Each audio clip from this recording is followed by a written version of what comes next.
Hey guys, Josh here with Freedom Campers. Today we're going to do a cool test on 5 different types of ways to cool down your camper, van, RV, whatever rig you're running. So one of the biggest questions we get asked at Freedom Campers is how to cool a unit, and that applies across the board. And so today we decided to do a test with all the different units we've seen run. So we have 5 different setups. What we did was we set out 5 campers in the sun. It's 87 degrees outside. The pavement's reading 128 degrees. They've been out here about 2 hours now. We set each of these on their lowest setting, and we're gonna go unit by unit, introduce the unit to you so you kind of know what it is, and then we're gonna test it surface temperature on the outside and then the base temperature on the inside to stay as consistent as we can to see how each of these have been performing over the last 2 hours. So first up, we have the EcoFlow Wave 2. This has been probably the most popular portable air conditioner that we've seen run with the Freedom Campers. This can be powered through shore power or with a generator, or they also sell external batteries that connect to this so you can be completely off grid. This one MSRP is around $1,000 and it's about 5,000 BTU. Next up, we have the InstaCool Go by Fagatti.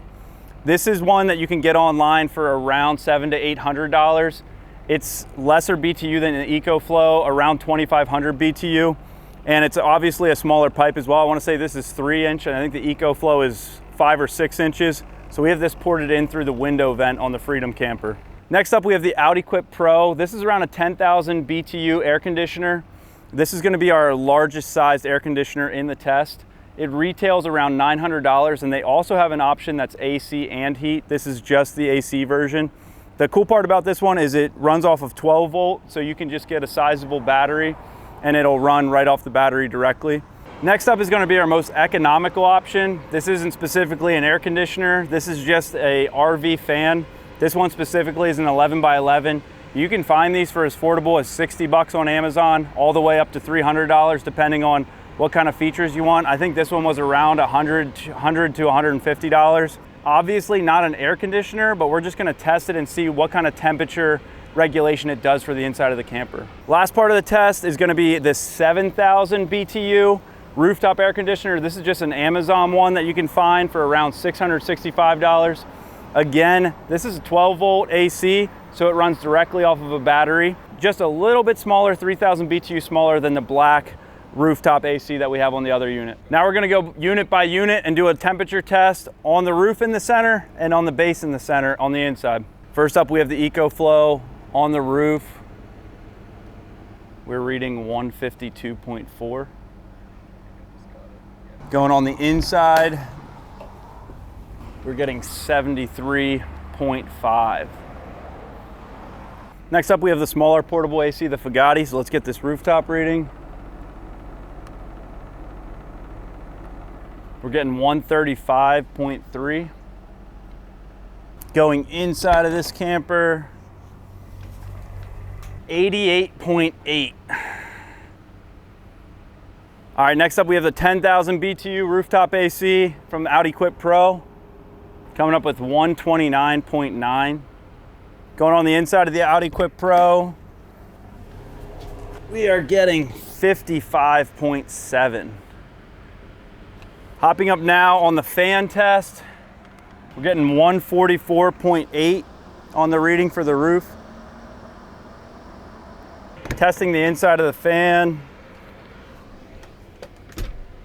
getting 87.9. Testing the last one, 7,000 BTU rooftop AC.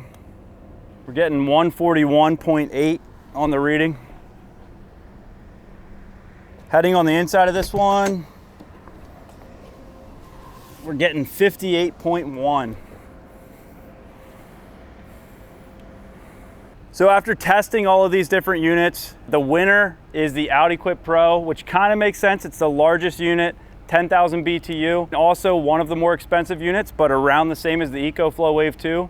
Obviously it's permanently mounted on there, but to be at 55 degrees after being out in the sun on an 87 degree day, pretty impressive. On top of that, you're running a 12 volt battery off of that, so relatively efficient unit.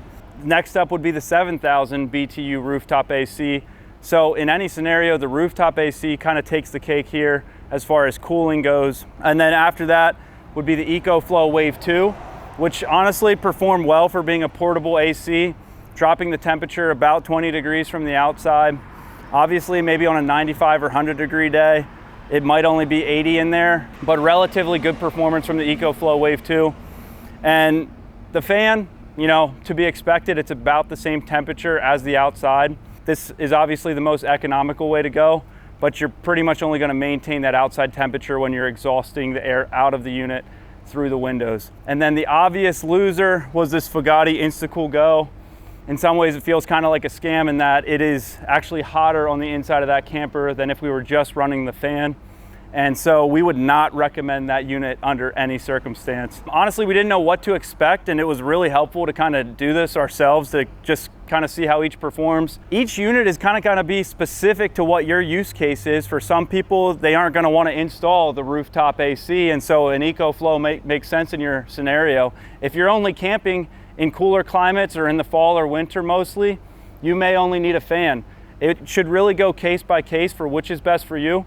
But hopefully this test is helpful in helping you make an informed decision on which route you want to go with your camper, van, RV, whatever you run. Whichever way you go, we're going to do a follow-up video to just give our thoughts specifically on, you know, which scenarios would be best for this. But we hope you enjoyed, and we hope you have many great adventures with whatever your rig is. Thanks for joining.